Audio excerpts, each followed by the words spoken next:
Usually, when the football season is over, Panther fans immediately start to size up the roster for next year. With a graduating Kenny Pickett, quarterback would be the biggest area of concern in 2021. But all of a sudden, on a cold Tuesday night in December, big man on campus, Kenny Pickett, told the whole world that he would be back for one more year. We discussed that and so much more on this week's Hail to Pitt podcast.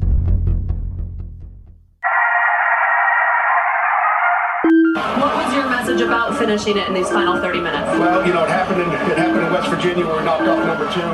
It happened in South Carolina, and it's happening in Pittsburgh today. Our guys had a lot of guts tonight. We're just going to keep getting better. I mean, that's what it is. There's one hell of a game that you will never, ever forget. We shocked the world! Hail to Pitt. Hail to Pitt. This is the week of December 19th, 2020. This is the Hail to Pitt podcast. I'm Alan. I'm Vince. And I'm Pam. Good riddance COVID season.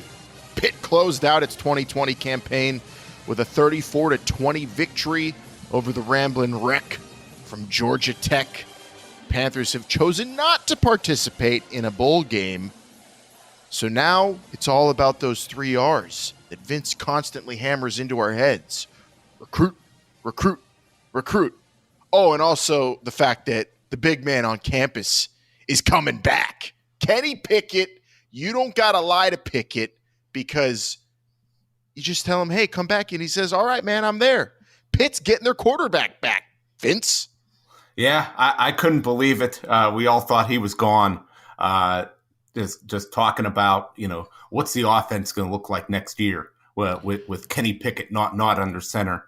We're getting ready for this big national signing day, looking at the new recruits, and then all of a sudden, Kenny Pickett tells the whole world he's coming back for one more year, Pam.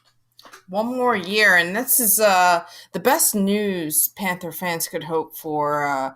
There's a lot of ups and downs and disappointment this year, but this is some positivity we can cling on to until next August or September when the season starts up again.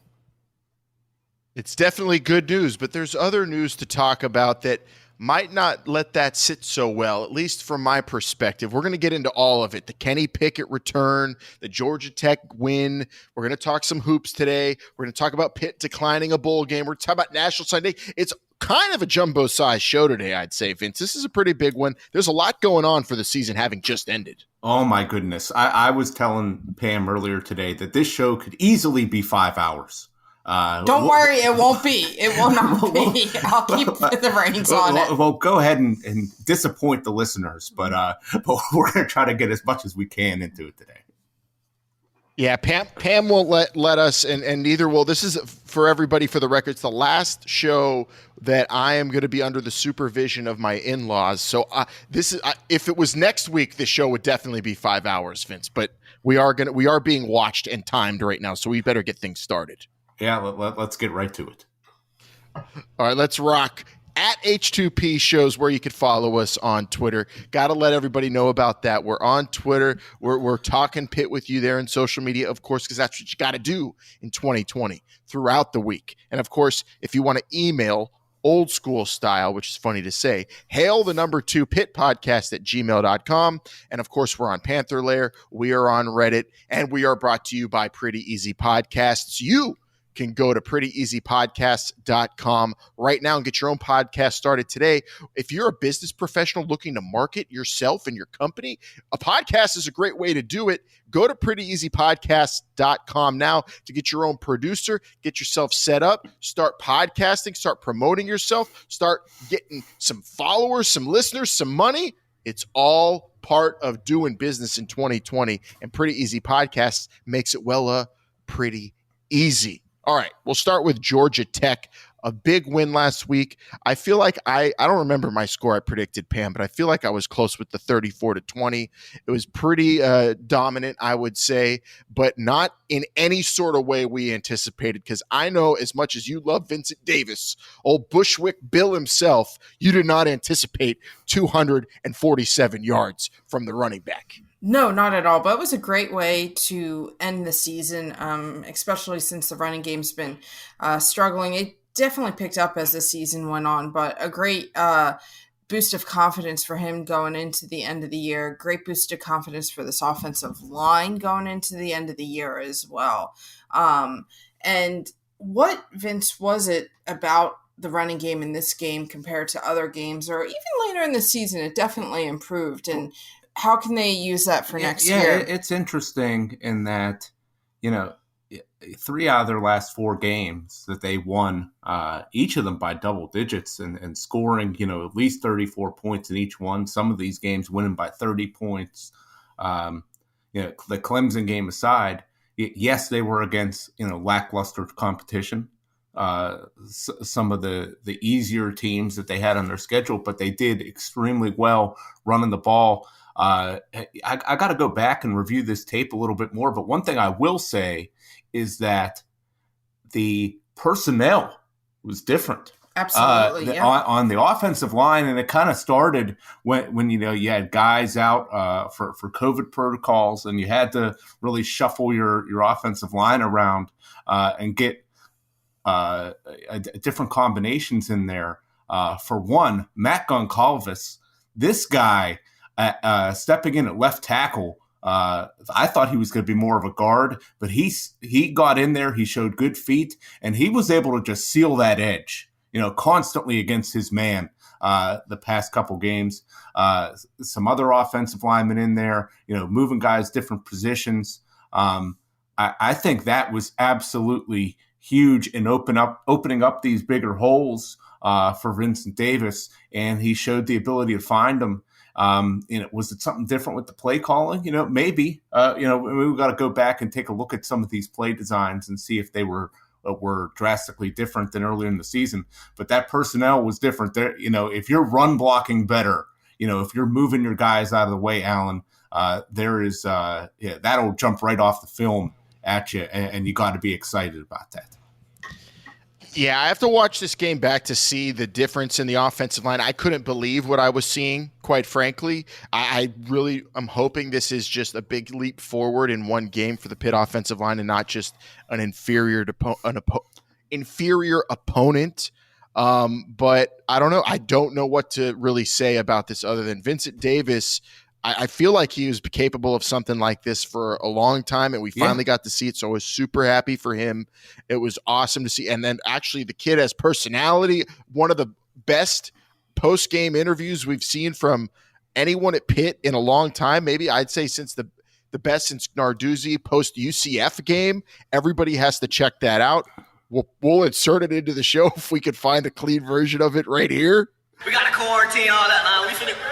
You feel me? But we finna get lit tonight. Yeah. Because it was awesome. Vincent Davis talking about getting lit on the airplane, but the offensive line suffering some COVID-ness, some injuries, so they mix and mash, and out comes a 247-yard running back. I don't know, but maybe they were holding the whole time, and that's why Jeff Collins wouldn't shake Pat Narduzzi's hand, Vince. Maybe that's what happened. I don't know if it was necessarily that.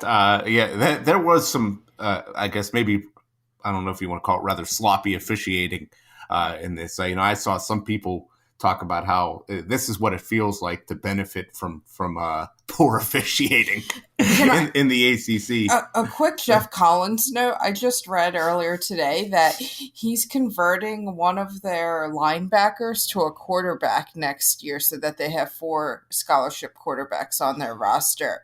So just a definite, the kid played quarterback in high school, but still, that's not a transition you usually see from linebacker to quarterback. So Jeff Collins is definitely a unique character. And, I don't think Pat Narduzzi did anything wrong or Pitt did anything wrong. I think Jeff Collins was just busy.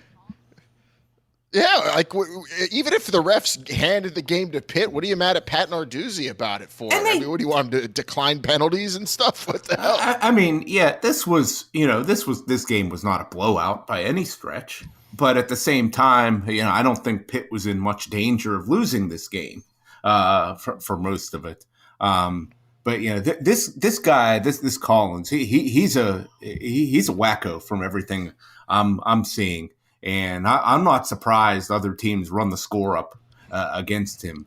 And I think he spells his name Geoff. Never trust anybody with that spelling. There's a whole thing going on there. I want to say also, is this the first game Jordan Addison played that he didn't lead the team in receiving? This has to be at least.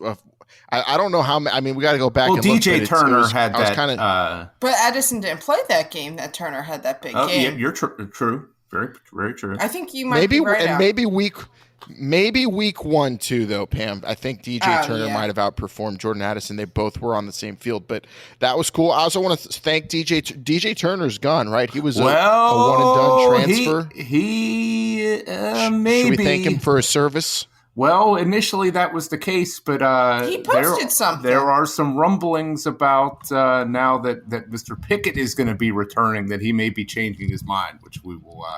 I'm sure we'll be finding that out in the next week or so. So next week, the big man on campus says he's back, and let all the dominoes fall after that. There's all sorts of people who are thinking about transferring or graduating, and now they're totally changing their plans, all because the guy with the best hair in the ACC and maybe all of college football is coming back. He's a modern day Pied Piper, and next week we will be giving our season review, full season review. Of the 2020 season, and we'll be looking more, giving some outlook for the 2021 season. But right now this has really thrown a wrench into this whole situation with having to replace not just a quarterback but a receiver that you relied heavily on this year. And that might all be changing around. Yeah, that is insane to think. We were kind of looking at a doom and gloom type episode this week with players leaving, and the last time we saw some people, that outlook is good. What we saw from the Pitt offensive line in this game was good. What we saw from the Pitt defensive line all season long pretty much was good, and what we expect is maybe even better when we get into some recruiting talk, Vince. So I'm really optimistic coming out of this game. And also, Pitt won the last 3 quarters of that game score-wise, and I said it last week jokingly, but Pitt accumulating more quarters over the end of this season too, taking it really baby steps in this season, because you could tell there was a part of this season, it's not a whole season review yet, Pam, but there was a moment where you saw Pitt was maybe believing a little bit of their own hype for a while.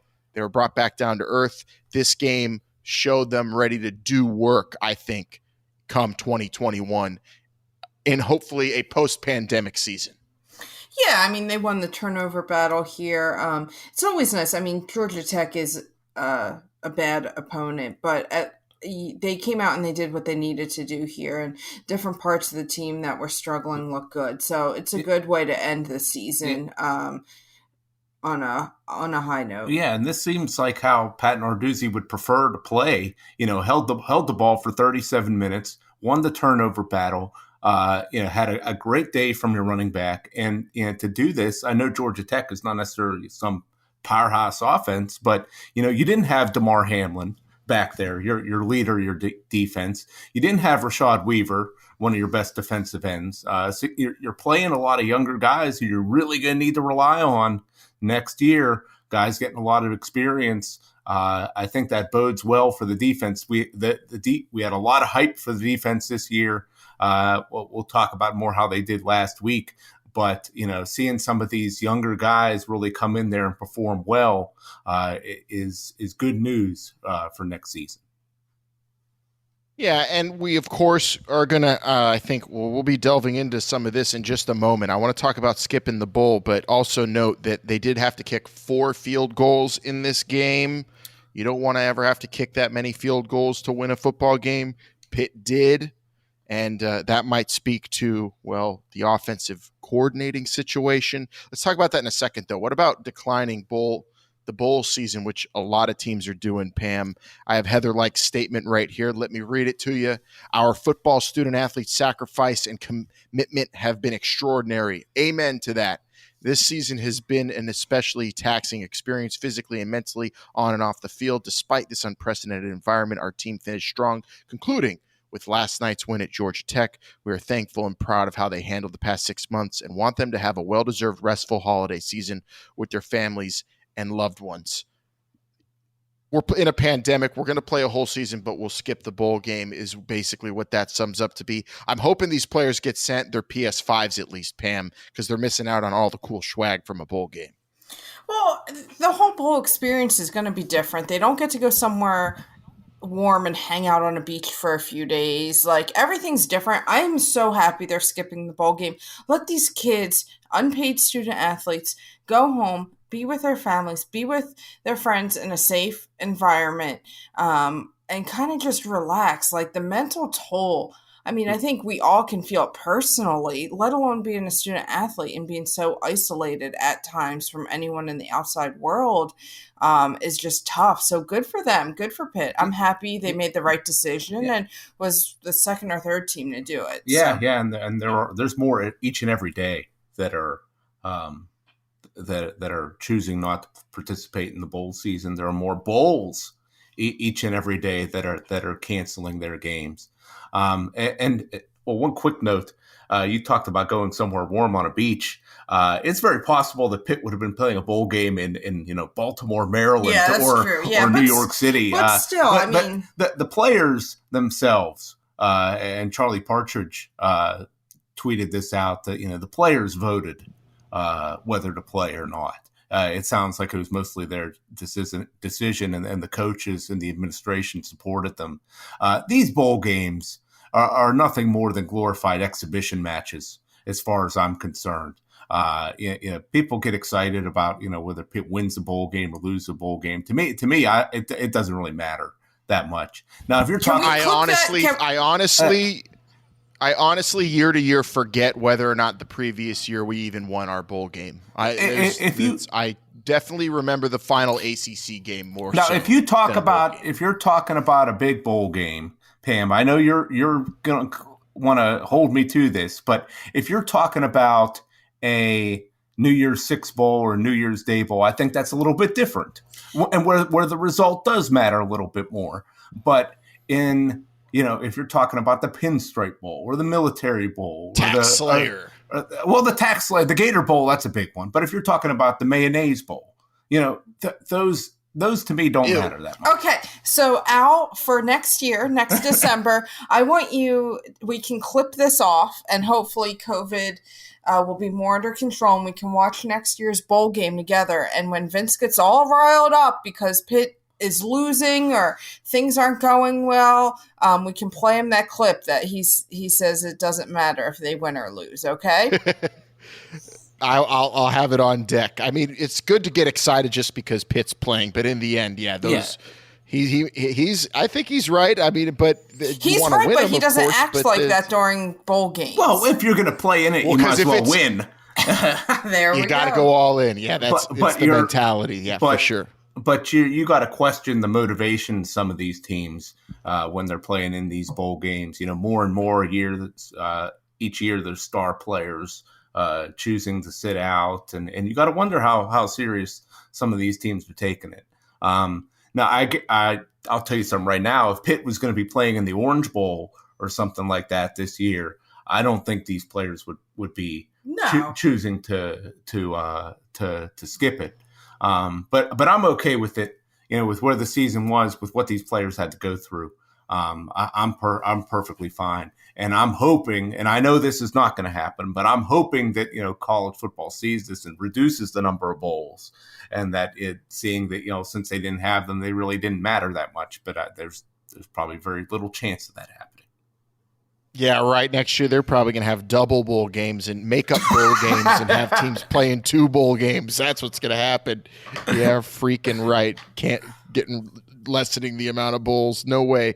All right, let's talk about it. The man of the hour, the big man on campus, tweeted out at Kenny Pickett 10 on Twitter, 1 more year, hashtag H2P. And he put a real, just a picturesque big man on campus selfie of him. Well, it wasn't a selfie, but a picture of himself to get Pitt fans hyped. Kenny Pickett coming back. Level of surprise, Pam. What does it mean? Where are we at now with our quarterback coming back, senior leadership at Pitt, a guy some people thought had a shot at the draft? I'm shocked, but good for him. If he thinks this is the right decision, if he would have left, that would have been the right decision. Whatever he wants to do, we need to support these student athletes. But it means a lot to Pitt that he's coming back. It would have been a little struggle watching because the little glimpses we got this year of the backup quarterbacks weren't great. I mean, they were in tough positions, but I think some of those guys, another year of development, another year of Pickett's leadership, and I think it's going to have a trickle-down effect on the rest of the team. And, we'll see what some guys, if they could have left, if they're coming back. I think it means a lot of really good things for Pitt, and I think it raises those expectations even more, which it might not be good because then we might get disappointed hard. But it's hard to say without the schedule and not sure everyone who's coming back, but it definitely raises expectations, like multiple win expectations. Absolutely. I mean, if you looked at, and it's very possible that if Kenny Pickett was going to the draft, that the quarterback room would have been shaken up even more, maybe even some more additions. People were speculating, but the fact that he is coming back, that was the probably the biggest mystery area for the roster next year. And now you got this guy who's played, excellent football more often than not. I know his last couple games here with the Panthers were not his best, but I thought he played pretty well this season. And to have him back is just absolutely huge. Like you said, Pam, there wasn't a whole lot of confidence in the guys behind him. And I don't know how much of the soft toss in Joey Yellen maybe he should convert to linebacker for next year. Well, I will say this with some of the throws we saw. Well, I will say this, at least one of those guys, Patty, Bevel, and Yellen, at least one of those guys will be gone. I feel confident saying that, maybe 2, because we do have prep quarterback Nate Yarnell signing with Pitt today. So that's at least, 2 guys there. You got maybe your quarterback of the future, your quarterback of the present, and those guys in the middle, hard to say. Hard to say what's going to happen for them, but it is certainly a crowded room. No doubt about that. Kenny Pickett coming back. I'm really excited. I'm so pumped because that leadership's very important in college football. But I don't know how much it means if the Whipple regime stays intact. That's the real question on everybody's mind. Nobody expected Kenny Pickett to come back, really. When you even hear a rumbling of NFL in your name, usually you go now. Maybe he was saying, you know what, XFL's in 2022. I'll get ready for that. I don't know. I don't know what Kenny was thinking, but it couldn't have been, Coach Whipple's going to stay and I want to be playing for him running to the sidelines every single second next year. Pam, did it or does it? I don't know. You would think that a guy's coming back because he knows all the same coaches are going to be back. So if you wanted Whipple gone, I don't know how confident that I am in that happening anymore. Yeah, I don't know, because we saw early in Pickett's career, like the change in offensive coordinators and just guys in general, and Pitt over time having so many different offensive coordinators. We're not happy with Whipple, but at least it's consistent. I don't know. I think it'll be interesting to see what happens, but I think Whipple will be there to stay, honestly. Well, I'll say this. Yeah, I mean, if you're Kenny Pickett, would you want to come back and have to learn a new system and could possibly hurt your draft stock. Not that it was super high, but I suppose it could get worse if you got to learn a new system and you're putting it in some bad situations. So you got to think Whipple was coming back, you would think. Now, let me propose this to both of you. I'm curious to hear what your thoughts are. Say Whipple comes back, but his only work that he does is just with the quarterbacks, and maybe Coach Beatty, the wide receiver coach, maybe he's promoted to a co-offensive coordinator, and maybe he does all the play calling.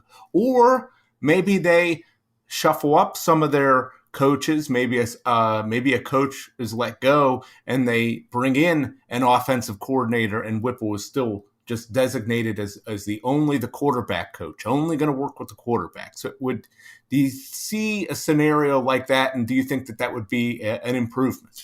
Well, would Whipple agree to that at this point in his career? I don't know.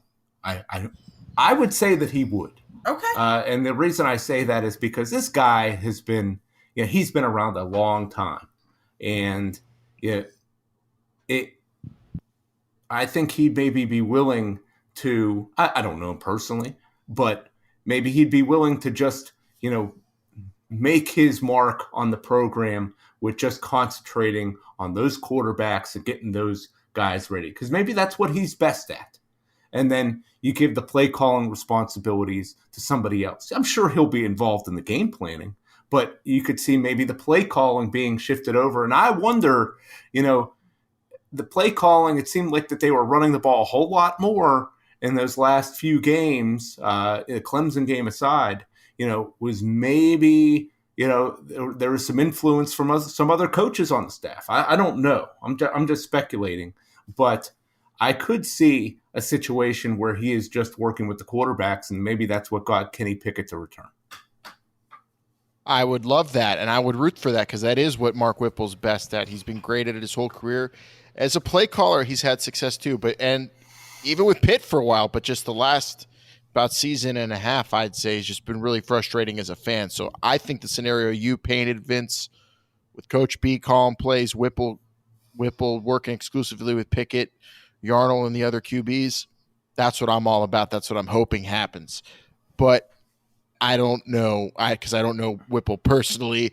From what I've seen, he seems like a pretty selfless, team-focused kind of coach. He hasn't made crazy leaps for jobs, leaving people high and dry or anything. So I don't know what to expect. That's going to be the thing we watch closest as fans of Pitt football this offseason, now that we know Kenny Pickett's back.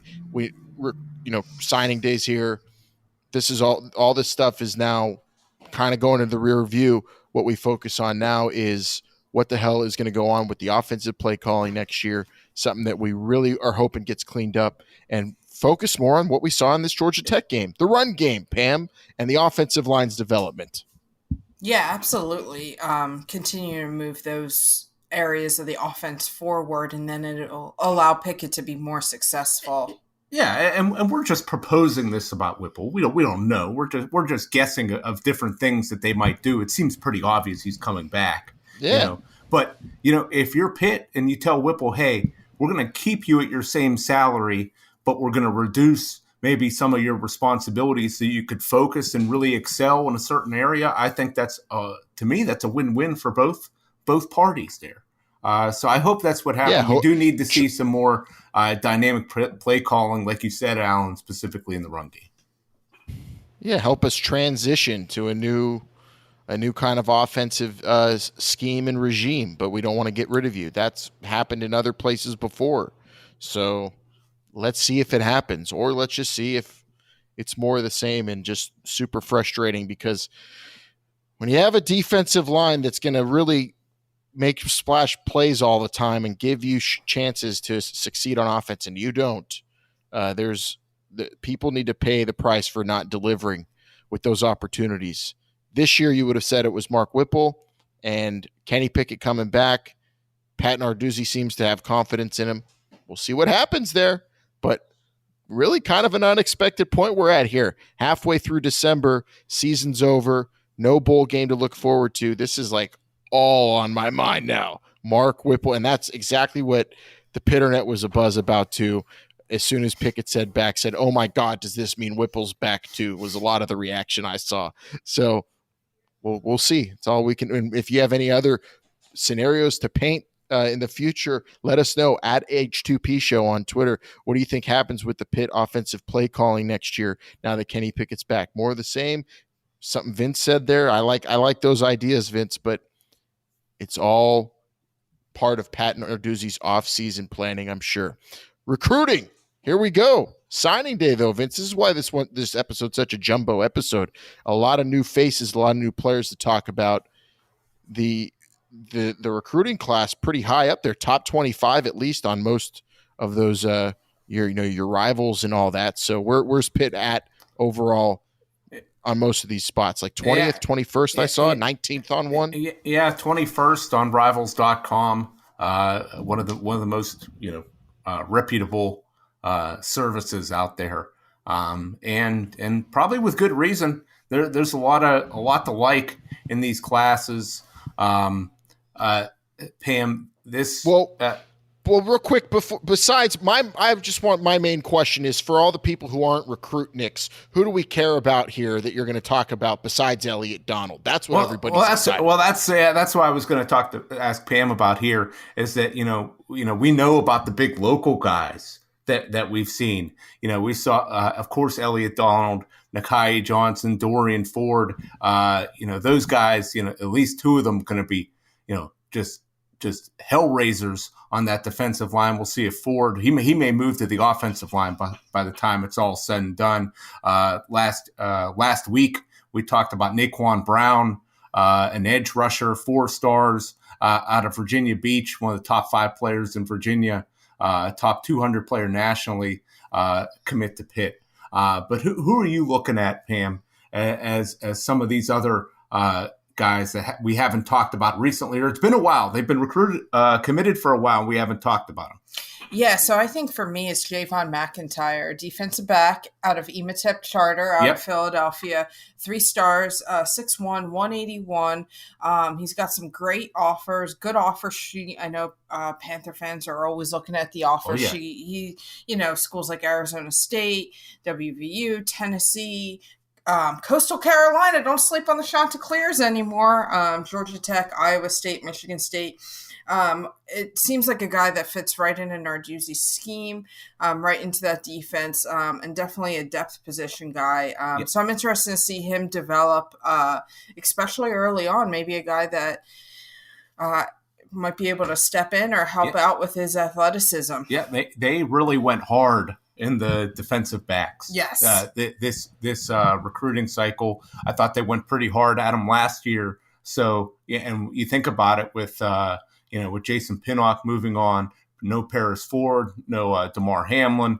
We'll see what Damari Mathis' future holds. But, you need a new influx of talent there. I do like McIntyre. One guy that I can't speak enough about is Khalil Anderson. This has been a guy in the defensive backfield that Pitt fans, if you've been following this, you're maybe a little nervous about losing this guy. I know he's only 3 stars on rivals.com, but don't let that fool you. Out of the Atlanta area, this kid has some big-time offers: Arkansas, Kansas State, Miami, Michigan State, Ole Miss, Mississippi State, Penn State, South Carolina, Minnesota, Duke, Kansas, and a lot of people are worried about Georgia calling for this kid. A lot of people worried about Clemson coming after this kid. But Pitt was able to hold on to him and get him signed. So I think that is just absolutely huge for Pitt to keep this kid that a lot of schools seem to want. And you look at all these defensive backs, Pam, they're going to have a chance to do that and show their stuff early on. Let me ask you a question, since you're the one who's grinding the tape here on some of these guys. Were there any surprises today? Anyone that we weren't anticipating? Yes, there were. Another defensive back, ironically, Tamarian Crumpley out of Cincinnati, Ohio, 6'1", 180, 3 stars with offers from Kentucky, Michigan State, Minnesota, WVU, Washington State. So there was a kid there that is one of those big, long, rangy defensive backs that Pat Narduzzi likes in his system, and it seems like he's identified those guys. If you look at all these defensive backs that they got, they're all just about 6 foot or taller. So I'm looking at these guys, and I'm interested to see what positions they end up playing. It seems like they could all be, safeties or cornerbacks by the time it's all said and done. So that's going to be fascinating. Do you think that Narduzzi wins over a guy like Tamarian Crumpley, beating out schools like Michigan and WVU for a recruit because those schools aren't telling the kids, all right, you're going to get to go out there and you don't have to do anything except just run with a guy, man, the entire game. You'll have no help over the top, but you don't need to learn how to play zone with me. Just tackle and cover people. You'll be exposed and probably burned a few times, but you joke, but look it's at the great guys prep that are for the NFL. I was going to say, we have Avonte Maddox, a guy that we struggled. I mean, I know that wasn't Narduzzi's original recruit, right? He was maybe an original class person. I can't but remember. we have Avonte Maddox. I mean, he's been a little banged up for the Eagles. And Dane Jackson. Dane Jackson for the Bills. And we got Jordan Whitehead. Doing very well. Pinnock's probably going to get drafted. There you go. Pinnock and certainly, DeMar Hamlin, Paris Ford, you would expect to see those guys, So, I mean, they're the scheme, and it's tough to watch it sometimes, but there's definitely development of talent there. Yeah. I think, as far as, bringing in good guys to play that system, it's doing an excellent job. We talked about the defensive linemen, specifically out of the local area, Donald and Johnson. Those guys are going to be excellent. That they got beaten out some very stiff competition. I do want to talk a little bit about the offensive side of the ball, Alan. You talked about offensive line recruiting and how that needs to step up. Well, they got, let's see here, 1, 2, 3, 4 recruits, and then a fifth one expected to sign in February. So they're bringing in some big men on that offensive line to come in there and move some holes. What I do like about some of these guys is, Alan, like a Terrence Rankle, for example, 6'5", 275 pounds. This isn't somebody that's already, 320 pounds. There's some room to grow and fill out those frames there. And that's what I'm excited to see in maybe 2 or 3 years. These guys are ready to go out there and perform. Yeah, and that's going to be on Pitt strength and conditioning and molding these players into what Pat Narduzzi wants them to do. And that's going to be to hopefully have some sort of running game moving forward. I bet he really liked what he did against Georgia Tech. It makes his defense work a little less harder. Playing man the entire game is not so hard when your offense has it 37 minutes in the game. And then also when you got a quarterback like Nate Yarnold, who's statuesque, he's going to be a pocket passer, right? So they're going to have to be protecting this guy when he finally takes the helm as the next in line behind Kenny Pickett. 6'6", 200 pounds out of Austin, Texas, a tall drink of water. Is this the famous high school he went to, Lake Travis? Isn't that Drew Brees High School? And a couple other NFL quarterbacks. I was just going to look up Lake Travis High School. That's what I was about to ask you, Pam, was that, if you're getting a big quarterback out of Texas, you got to be excited for that. You don't see that in Pittsburgh too often.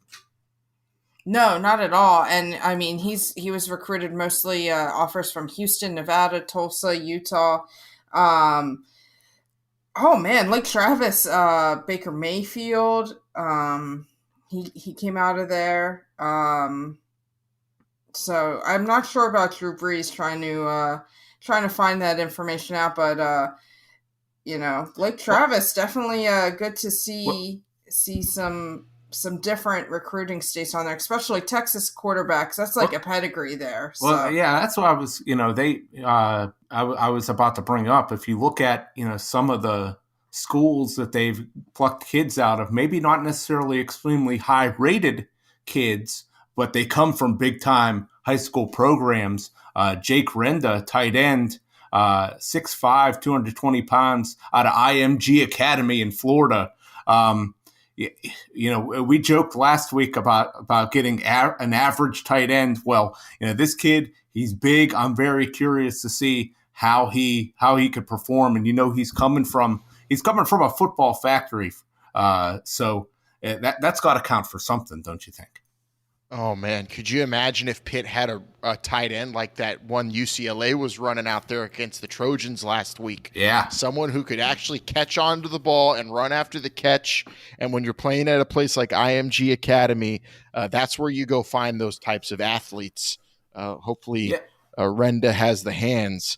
But damn it, it's about time these tight end jokes become a thing of the past. I'm tired of making them. I hope so. I'm hoping Luke. We didn't really talk about him, and we will talk about him next week. Lucas Kroll, tight end transfer from Florida, that barely played for Pitt this year, out due to injury.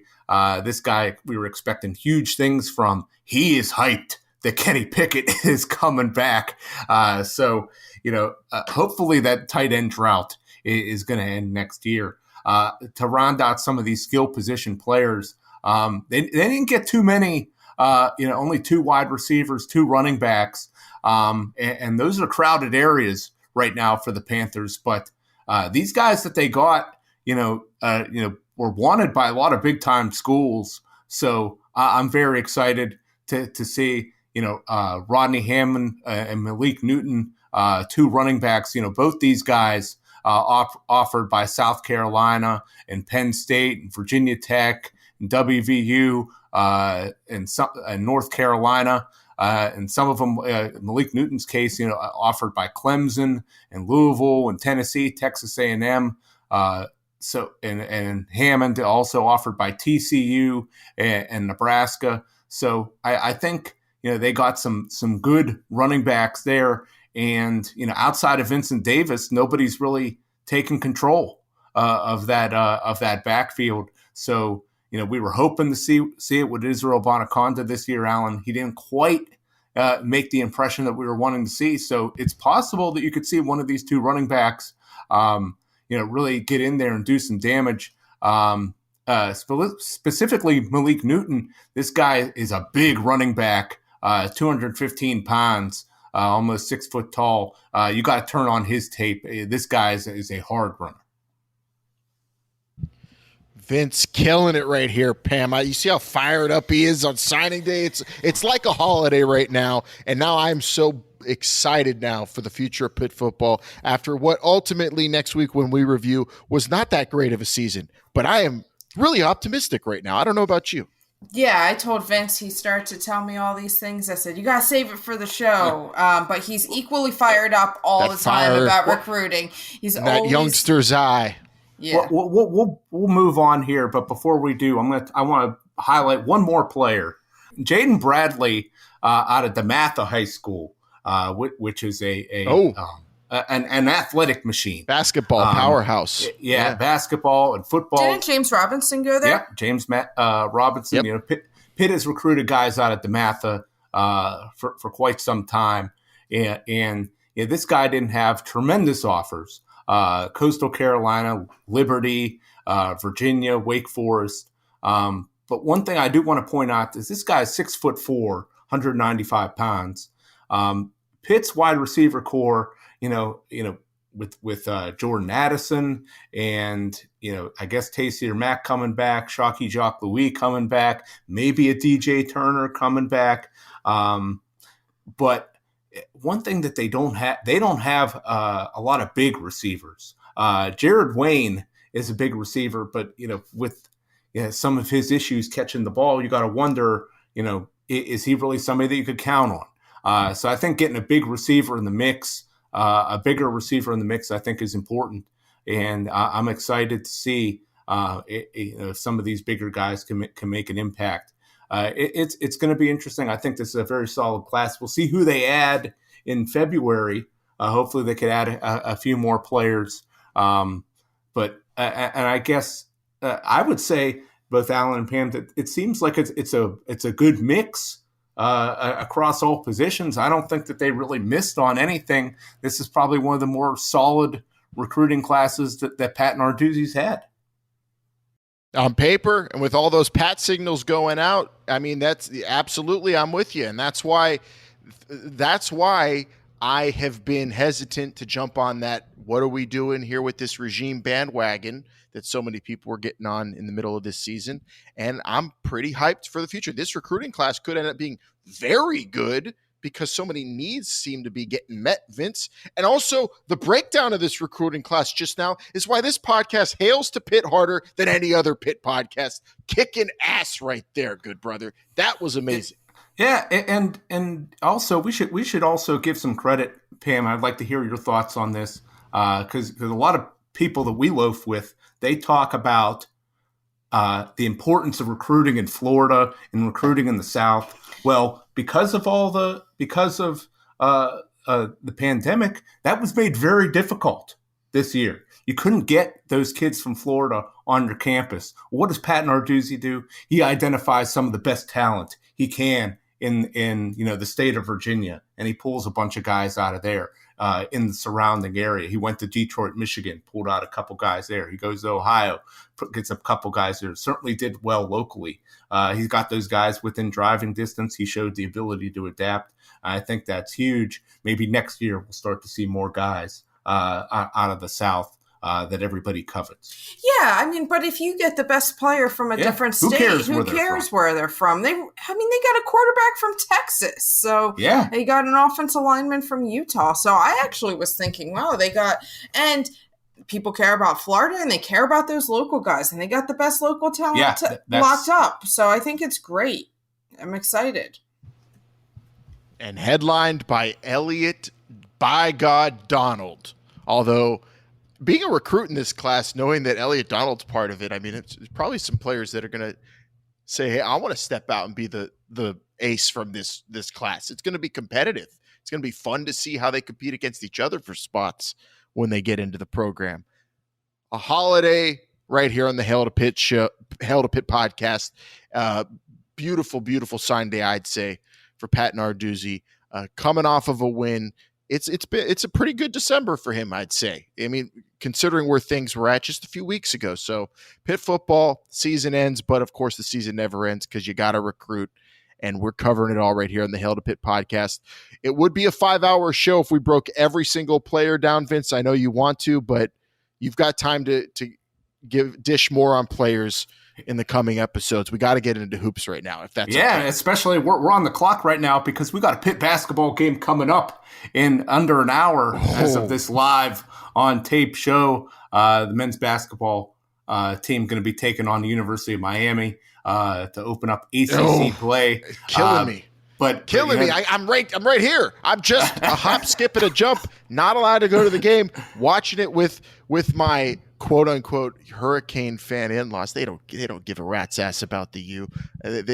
People down here, they say, oh, they're playing. Oh, I root for them, I guess. They don't know. But we're going to watch the game together and root against each other. It's going to be a lot of fun. That's called heat culture. I've learned. But Pam, this Pitt basketball team, you called it. You said that this team's got to rebound better, and that rebounding is not about size and height. It's all about effort. And they went out against Northwestern, and they had a big second half comeback. And then they followed it up by dominating Gardner-Webb. And in both those games, they won the rebounding margin by 20 at least. Didn't shoot that great, but whenever you rebound that well, you can be overcoming some of those poor shooting. Yeah, you get extra chances, or you prevent your opponents from getting extra chances. Obviously, I did not stay up to watch the entire Northwestern game. The very first thing I do after checking the score is checking the rebounding margin. So I told you, Pitt up rebounded them by 20. So it was in that Northwestern game, very exciting. Champagnie back-to-back 2020 games. He's doing really well. Yeah, Gardner-Webb's not the best opponent, but we've seen this team not be able to beat good opponents. So good for them for getting some confidence. That Northwestern win really helped them, and I'm interested to see how hard this team competes as we continue to go through ACC play. This this is going to be a barn burner of a game tonight too. I think from what I've seen from the U, I did scout him a little bit before tonight, Vince, and I think it's Champagnie is gaining momentum too in the eyes of like recruits and the national media. This one could steal the show in terms of competitive basketball that gets people excited for this season in the ACC. Yeah, I think you got to get excited. I mean, Champagnie seems to be, one of the best players to come through Pitt in quite some time, probably in a decade, at least in terms of production. This guy's only 6'6", and he's grabbing 20 rebounds a game. That's impressive as far as I'm concerned. I think this guy is very good. And last year I was a little skeptical, but this year he's picked up right where he left off, and is as the star of this team. And Xavier Johnson and Adese Toney, they've been playing pretty well, I think, for the most part. They've been getting a lot of combined defensive efforts and rebounding efforts from their big guys, Hughley and Coulibaly. Down low. And you got Jeffress who's starting to play more and chip it in, Pam. So, yeah, I was very nervous about going against some of these gargantuan teams in the ACC. Thought they were just going to get killed down low, but it seems like they're starting to, find a rhythm there and hold their own. Yeah, and heart and effort, size definitely helps, but if you can continue to outwork your opponent, good things will happen on the basketball court. Well, Pam, tonight we'll look out because speaking of heart and effort, they're going against two players that are guards, and they play with that Harlan Beverly and Isaiah Wong, guards who can rebound for the Miami Hurricanes. So this will be, I'm telling you, a good test for that measuring the Pitt heart and effort on the boards tonight, which we've been talking about since the season started. So that this is a fun start to the season. After what was an abysmal first game, but getting their legs under them, maybe a little bit of swag, a little bit of confidence, and really a go-to guy. When was the last time Pitt had that, Vince? A go-to guy. I would say a real go-to guy would be, a Sam Young or Levance Fields, a guy that you could really count on for a big basket and create their own shot. I think it's been that long since they had a real go-to. All due respect to some of the players they've had, come through here, a Lamar Patterson or a Brad Wanamaker. Those guys were decent players in their own right, but Champagnie's playing on another level right now. 20-20, baby. Think he goes for it tonight, Pam?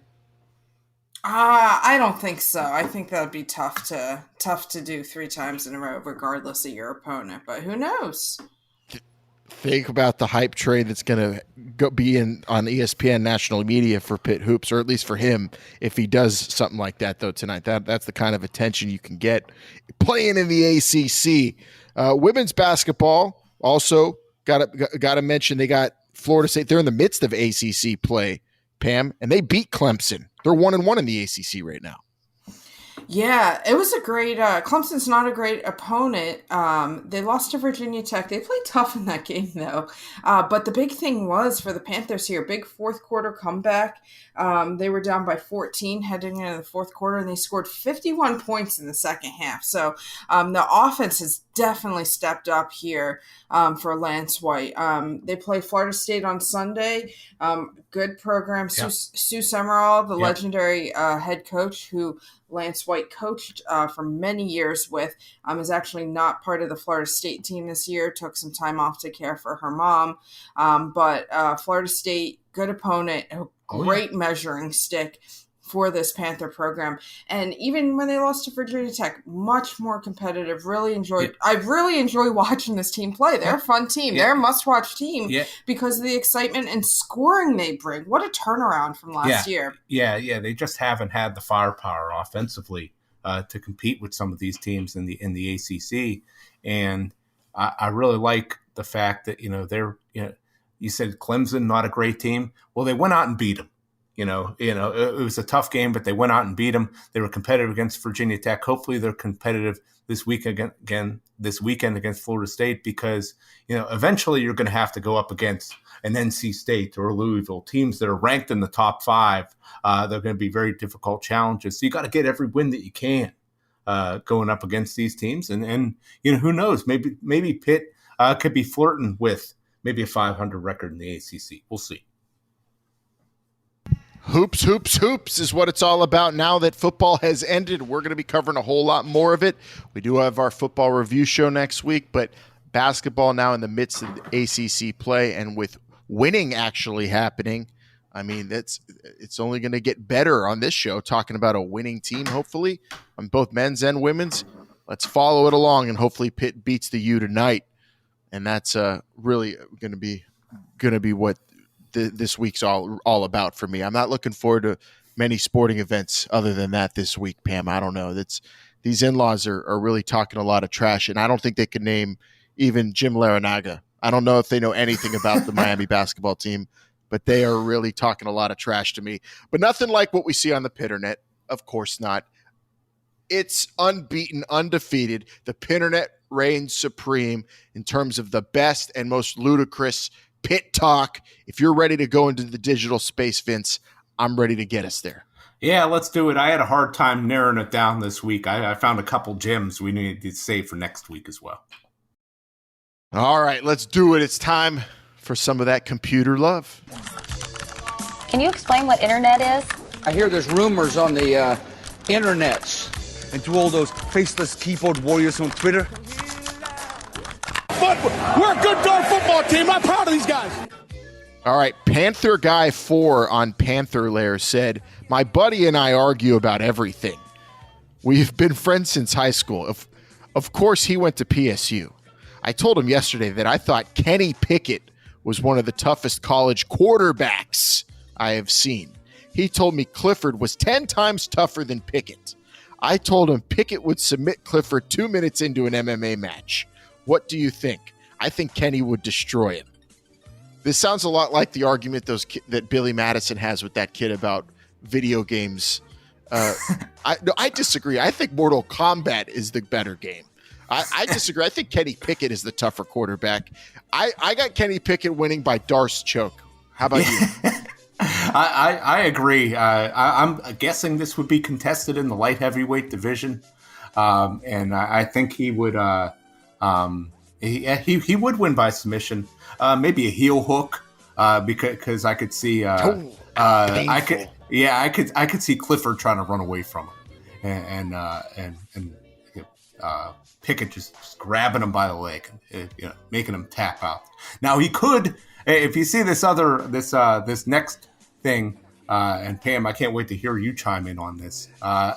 One of another poster on Panther Lair, Panther Holla, he responded to this, and this actually had me kind of nervous for this. He said the question is, would Pickett have to consult his corner between punches? And if Mark Whipple's in his corner, I suppose he's going to have to. And then he's going to get tired. I think it'll play into whether this is a 3-round or a 5-round heavy or a championship match. Now, would it also matter if it's in the 25-foot octagon or the 30-foot octagon? Well, if Pickett has to keep running in the sideline every time, it absolutely matters. Well, hopefully it's 25 feet then. Yeah. Or should he just not punch and just go for the takedown and make him give up? I mean, it's obvious Kenny Pickett's the tougher quarterback. Who'd Clifford ever beat? Kenny Pickett has been doing this for years, and he's coming back for more. Let's see if this Sean Clifford, if he wants any more. Plus, they played less games in the Big Ten, and he lost a bunch. I guess coming back for another season there. I mean, seeing where their program's going, I don't know. You got to be maybe a masochist to be Clifford. Pug 35 on Panther Lair said, legitimately ruined all the excitement I had for signing day. NOC hunting. I'm upset. Is Pug 35 talking about Kenny Pickett returning? Yeah, he is. I think a lot of people had these thoughts that And we were thinking him too, assuming Kenny Pickett's going to be gone, and saying, we need to, hopefully, they're going to make a change in their offensive system, and they're going to do something drastically different. And they do need to do some better play calling. But I'll say this, that the play of Kenny Pickett and good execution by the offense, I think, will go much further than just a new play call.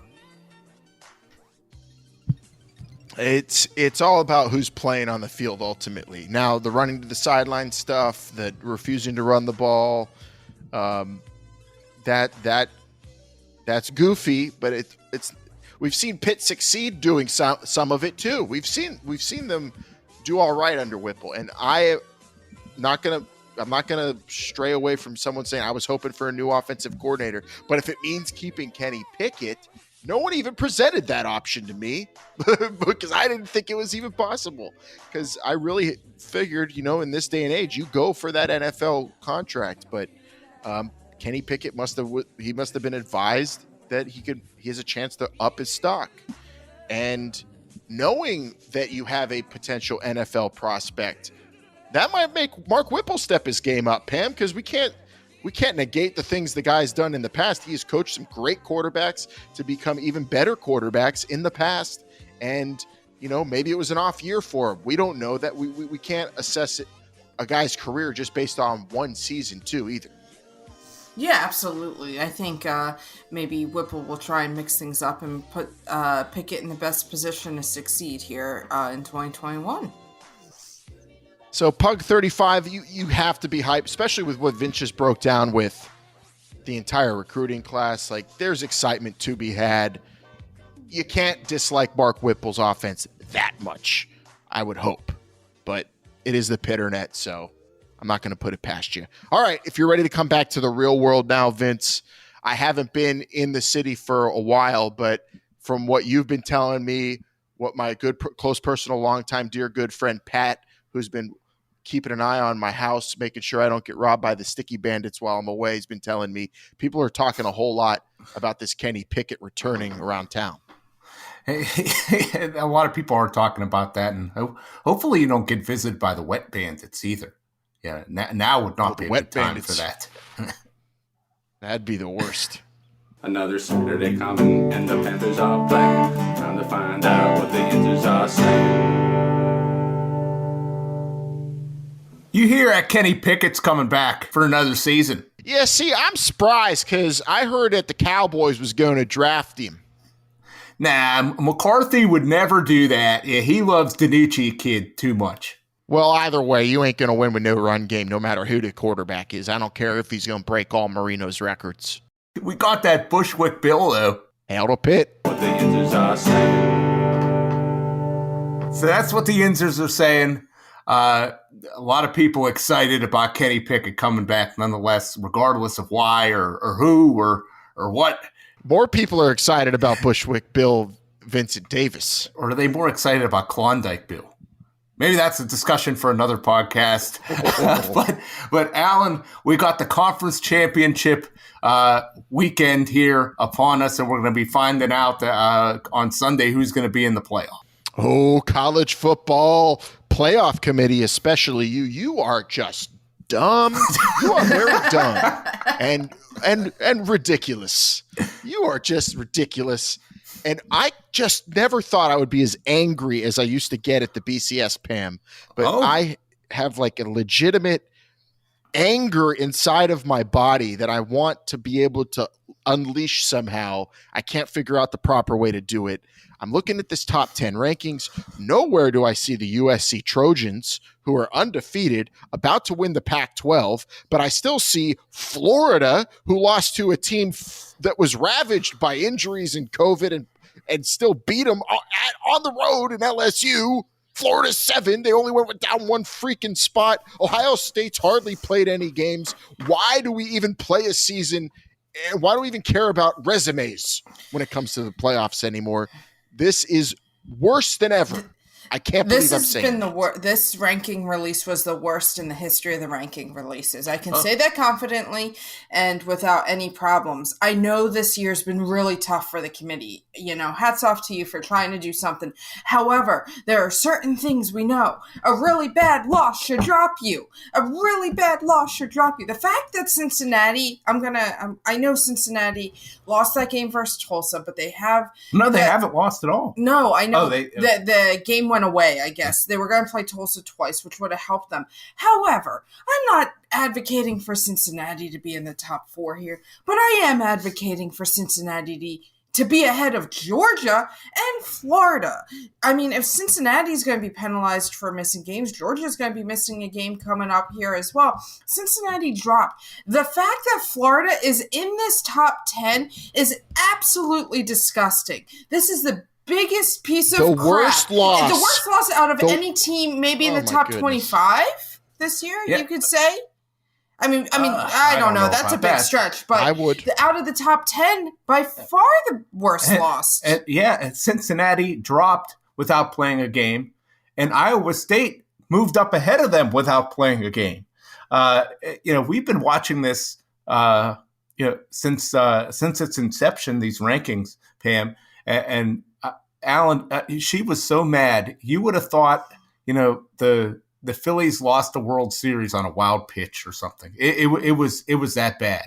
She was so mad about this.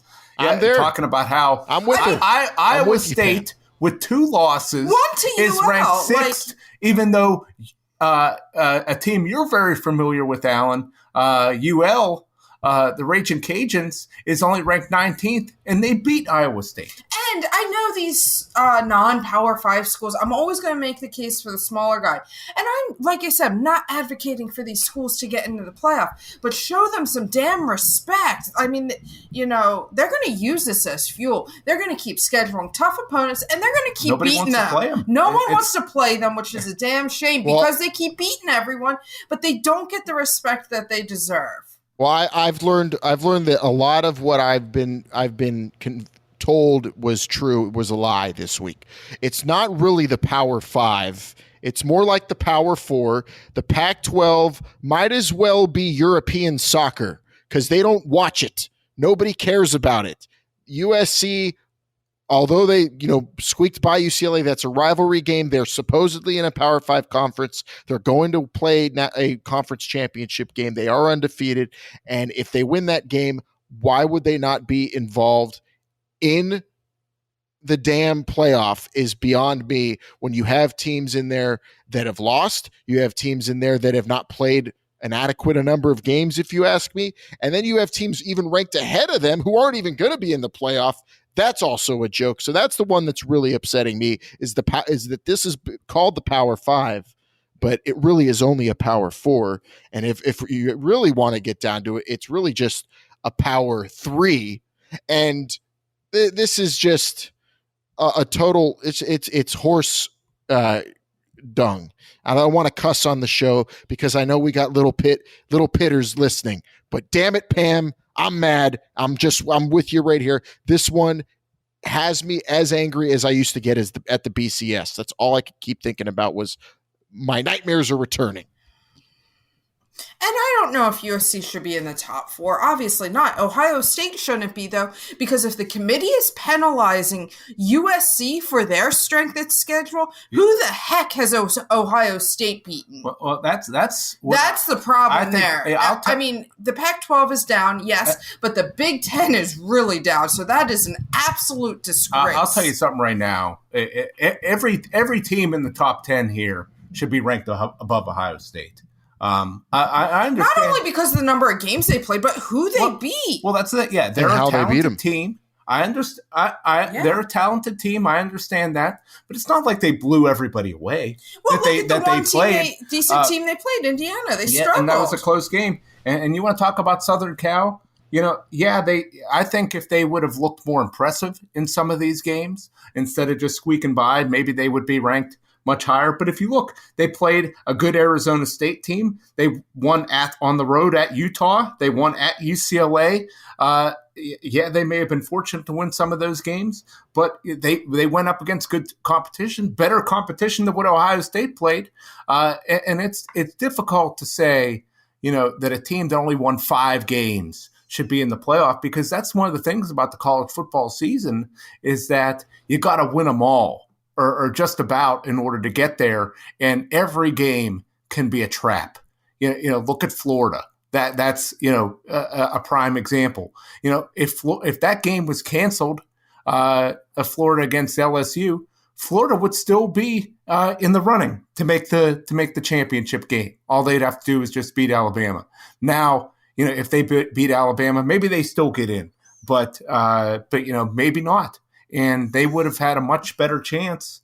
Had that game just been canceled. It's unfair, actually, that the scheduling is just so wildly different. Yeah, it's of course it's a pandemic. It's causing a lot of these issues. But with that said, because there's so much money wrapped in this, I almost think it's unfair to even have a college football playoff to Alabama. We should just revert to just play the traditional New Year's Day bowl games. And when Alabama comes out victorious in theirs, just reward them the championship. They're the best team, and it's not even close. I mean, I don't feel like there's a team even sniffing their level. I feel like this is all unfair to Alabama, and really, you're betting on futures when you're putting Ohio State into the top 4, and you're telling us, committee, resumes don't mean jack squat. It's really about your futures, how you've recruited, your brand, how many NFL players you have in your team, your brand, and how much money you're going to make. So this is really, from what we've been told it was about, which is fairness and resumes. It's not. It's all about what it's been about, even in the BCS days. Brand, money, and futures. What's going to get eyeballs? What's going to get people talking? That's what it's all about. This is a total sham to me. Alabama's my national champion, and I don't care how many games they have to play to win it. They've already won it in my eyes, Pam, because these teams don't even come close to them. Yeah, it's definitely. We'll talk about the games coming up here in a second, but I'm rooting for the most chaos. I want the most chaos in these next rankings, just so the committee has to answer some of these questions. I mean that would be fun too, but answer the questions. I'm just rooting for Nick Saban to just roll over everybody and then just go on a really great rant about how stupid it was he even had to play in any of these games. Did you see Lane Kiffin doing his best Nick Saban impression, being asked if he was going to take the job at Auburn? Did anybody see that? No. Well, his response was, "I'm not going to, so quit asking." Yeah, that's great. Well, I'm right now. I'm going to go on the record, and I'm advocating for June Jones to get that Auburn job. That's what should be happening. Which we need a little. Well, maybe we'll be able to find that out later this week. Yes. But I do want to run through some of these championship games here. There's some interesting ones. It's going to start on Friday night. Alan, your Southern California Trojans, 3-point favorite against the Oregon Ducks, who shouldn't have been in this game. It was supposed to be the Washington Huskies. Yeah, COVID hitting the Huskies, and you got Oregon now in this spot. SC, another challenge in front of them. They are really where they've always been under Clay Helton, which is a team that's always in close games and squeaks out most of those as victories, but then will occasionally run into either a blowout loss or they'll stumble and lose one of those in their whole in terms of big bowl game hopes. That gets ruined. That's what the story's been. But now they're running the table. They've got one more hurdle to get over, and then they have their argument. And then, I mean, a lot of swag can come back to Los Angeles after this if they can have an undefeated season. It's great for college football when SC is really good, and it's hopefully coming back here. I mean, Snoop Dogg went on that rant after they lost to Alabama embarrassingly in the first game of of the season a couple years ago. But I'm interested to see what the dog father says after they win the Pac-12 title, Pam. I don't know, but I'm definitely picking SC to squeak out against Oregon. Yeah, I think SC is going to win here too as well in Do this you? game. Yeah. I'm not sure. They keep seem to find ways to win. So maybe I shouldn't be fooled and just pick them. Just pick them. Just pick them. Although I was nervous when they almost got in that fight with UCLA after the game, but Clay Helton was literally pulling guys off of guys before it got too out of control. But that was just a fun college football game to watch, USC UCLA. And that's what you got to take from this college football season. You got to just enjoy it while you're watching the games, knowing the committee's going to ruin the big picture, Pam. Enjoy these games. Like, enjoy Tulsa and Cincinnati. If it happens, or is it not happening, this AAC championship game? Is it on? Is it off? No, it's happening. It's happening. They canceled last week's game. As of now, I mean, everything changes by the second. But as of now, it's happening. Tulsa, 14.5-point underdog. I think Cincinnati's going to crush them. I think Cincinnati's going to make a statement. And I think Cincinnati's going to control this game from start to finish and make this decision difficult for people. I agree with you. And if you're fickle, you're going to say, there's no chance Cincinnati's getting in. But hey, there's always hope if they blow out in a conference championship game. The Sun Belt championship game, which is this only the second or the third Sun Belt title game ever? They haven't had many of these. And the Cajuns are in it now against Coastal Carolina. This might be the most exciting of them all. Coastal Carolina, can they do it? Can they run the table and end up undefeated? Yeah, and they changed the start time to this game, right? It's now 3:30. Yeah, it's going to be it's a 3:30 start time. I can't wait to watch this one. This is probably the game I'm most excited for this weekend. The Chanticleers, they run that very interesting spread option attack that's like slow and methodical. That three in the hook there is interesting. But the Cajuns have been playing very well this season, Alan. I know you've been following the Cajuns very closely, and you've been talking to some people down in Lafayette about this game. I guess I'm going to lean with Coastal Carolina here, but I'm very nervous about it. I mean, more than a Sun Belt title is on the line here for UL. I mean, a lot of Cajuns fans really believe that this could swing recruiting in the state of Louisiana from LSU to the Cajuns with a win and a better record and a better season than the Tigers. It quickly like that. Now, they're delusional, but this is a big game for a lot of people. And I'm telling you, it may be a pandemic, it may be COVID-19, but the partying and the insanity in Lafayette, Louisiana, if they win this game, it's going to be maybe the biggest party anyone had in America in 2020. Not that I advocate for that, Pam, but there's going to be a whole Let's lot go of Coastal Carolina. a whole lot of they're not going to be able to resist social. I don't know if social distancing is possible when you're that happy and there's that much Boudin and Zydeco to be played and eaten. Is this going to be bigger than the Ozarks? Bigger. This is going to be like that. Is it like that Ozark party, but bigger and with way more seafood and fried food? Oh my goodness! I wish I could go to this safely, but I don't think that's going to be happening. Not in the cards. No. Big 12. Iowa State, a 5.5-point dog. Some breaking news with this game. It was just reported that Iowa State will be wearing their all-black uniforms. Good. They've never lost with these uniforms, so something to take into consideration. Well, Iowa State will be wearing all black. I don't. They could be out there naked, as far as I'm concerned. I'm picking Iowa State to win this game. Why are you sure? They're not getting any respect. 5.5. Yeah. I mean, I don't know. They've lost to the Cajuns. They've been exposed to me in the past. And Oklahoma might have Bob Stoops finally on the sidelines again for this one, too. Well, all right, that I will be monitoring to see if that actually happens. But Iowa State, they did beat Oklahoma earlier this year. I think Oklahoma's been, running up the score on some other teams. But, this, Breece Hall running the ball for Iowa State. And they do play a lot of tough defense, and I think they'll be going after that rat. And Matt Campbell's really great as an underdog. This is exactly what he wants. Yeah, I got no problem taking the 5.5 here. I really like the Clones. Northwestern 20.5 dogs against Ohio State. Is there Pam? You must be rooting for Ohio State then, because you want the chaos.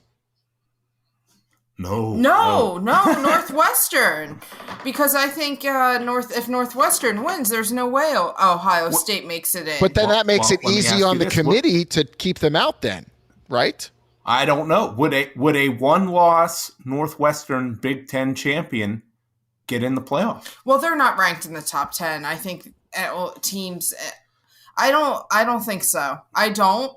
I'm rooting. I think because I think the committee has shown us time and time and time again that Ohio State is in unless they lose. And then what? Yeah. I don't think, because them not having a game should have dropped them this week at least, but they didn't, or could have if they used the same reasoning for other teams. So I think if you want chaos, I think you got to go Northwestern, and then you have teams like Iowa State, A&M, Cincinnati, all jockeying right there with it. So it's a big number. It's 20.5, but Pat Fitzgerald will have his team ready to play. Easy. I don't know if they will upset them, but they will play them tough, and they will cover that 20.5. They're good as an underdog team. There's no doubt about that. You got to think, though, Ohio State's going to be coming out here to step on the gas against this team if they can, because they probably do need to win impressively in order to maybe hang on to that decision, especially, if an Iowa State would win the Big 12 or if a Texas A&M would blast Tennessee in this final contest. I think there is a chance that those teams would have an argument against Ohio State if Ohio State would squeak by. And we should say the final committee rankings are Sunday at noon. Yes. So tune in and yell at your TV like I will be. Yeah, get something squishy to throw. So you don't end up throwing like a whiskey glass or anything. You don't want to break it. You don't want to break anything. Well, we do. It would be nice if we had a new television. So throw whatever you want at it. No way. No. ACC title game, Notre Dame, despite beating Clemson early in the season, 10.5-point dog at the win right now. I can't believe Trevor Lawrence is only worth 10.5 points here. How is Trevor Lawrence being in this game is a lot different. I would have thought it'd be at least 2 touchdowns. Well, I don't know. I mean, Notre Dame, with those big tight ends, big guys, I think they've been impressive. I think they're going to be able to score some points here, but at the end of the day, I don't think it's going to be enough. I think Trevor Lawrence is going to go out there and do what he does. I got Clemson by 2 touchdowns. Okay. I got Clemson in a close one. I think Notre Dame's been impressive, and I think this, if you're into friendly wagering, I might stay away from this one. We'll see. Clemson's defense at times has been a little shaky. They've had some injuries too on the defense, so got to look at the reports coming out. It's going to be fascinating if Clemson were to lose this game, because that kind of opens up the door maybe for another team to sneak in. Or would you put a one-loss Notre Dame team in the playoff, which I suppose they could? What's worth more, a one-loss Notre Dame team or a one-loss Texas A&M team? Well, that's if Clemson wins. Yeah. Well, I'm saying I think there's interesting parts on both sides. Yep. Do you think they'll revoke Kyle Trask's Zoom link to the Heisman ceremony if he goes scoreless against Alabama? I don't know about that. I think he'll still be invited, but it's not looking good for his Heisman chances, and it certainly ain't looking good for him in this game. I think Mac Jones might be the leader in the Heisman room. I mean, if Trevor Lawrence comes out and just completely blasts Notre Dame, then that might be a case there. But I think it'll be interesting in the SEC how Mac Jones does. Alabama's 17-point favorite against Florida, and Alabama is just full throttling everyone, and they're just. I mean, the first half is kind of enjoyable to watch at times. So. Well, I'll say this Devontae Smith for Alabama, to me, he's the one that should be winning this Heisman Trophy. This kid is just unstoppable. Alabama just very angry in beating teams by a lot. What I do find fascinating, though, is that before Florida lost LSU, they were a 14.5-point underdog. Now they're a 17-point underdog.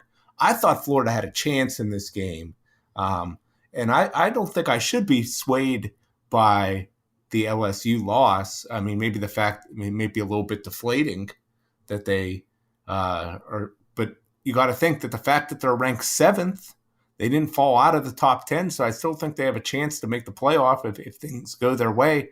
I think Alabama's going to win this game, but I do think Florida has a chance in this game. I don't know if I quite agree with I think there are some scenarios where it's a one-possession game. There is no chance in hell. You would need Kyle Trask to have a Joe Burrow-esque type performance. That ain't happening. You would need Florida to be able to bounce back from the embarrassment that they suffered last week. That ain't happening. And you would need Alabama to have an off game. That ain't happening. They have no chance. And talk about chaos. If Florida did win and Ohio State lost, that would be right up your alley, Pam. But I don't see any of it happening. Alabama is going to rip the doors off of Dan Mullen in Florida and Kyle Trask's Heisman hopes. And I'm going to love every second of it because I'm tired of that team. Yeah, I think Alabama's just going to crush them. I don't know. How's Alabama going to stop Kyle Pitts? Is Pitts even going to play? He didn't play against LSU, so there we go. He might not even play. Why would he play? Go to the NFL already. What do you have to gain in this game already? You already lost to LSU. It's over. Tap out, Florida. Tap out, Gainesville. You're done. That's college football's least likable team in 2020, if you ask me. A close second, Ohio State, Pam, but I've had it out for UF all season. Yeah, Dan Mullen's said some weird things and it's just been a little odd at times. So I'm not a huge Florida fan, but Pitts is definitely the player. Pitts and Trask have been so impressive this year. So we'll see what happens. But a good slate of championship games here. Yeah, it's going to be a really fun drive for me. I'm going to be driving back to the greatest city in the world, Pittsburgh, Pennsylvania, from Florida on this college football Saturday. So just really pray for good signal for me, Vince, as I watch all of these, and it's probably going to make my drive go by really fast. How many screens are you going to have up in your car while you're driving? Well, that's if I have strong signal, we could do up to 4, but I'm assuming this will just be 1. Don't want to be too distracted while driving, and yeah, it's going to be a hellacious college football Saturday, assuming all these games get played, and we hope everybody enjoys them, and of course enjoys the Pitt game that's on in 15 minutes. We got to wrap this thing up, Pam. Yep. Hail to Pitt. Yeah, one of a jam-packed show. I apologize to the listeners. We didn't get to everything we wanted to talk about this week, but we'll be back next week. We'll talk about more. I can't wait to do it, and hail to Pitt. At H2P Show on Twitter, if you want to follow us on social media. We, of course, are on Panther there. We're on Reddit. We're talking Pitt with you on the Pitternet each and every single day, and we are here with a new episode for you each and every single week. So make sure you subscribe and leave those reviews on Apple Podcasts. Tell all your Pitt friends about the most hailingest Pitt show of them all, and we'll see you next week. Hail to Pitt, everybody.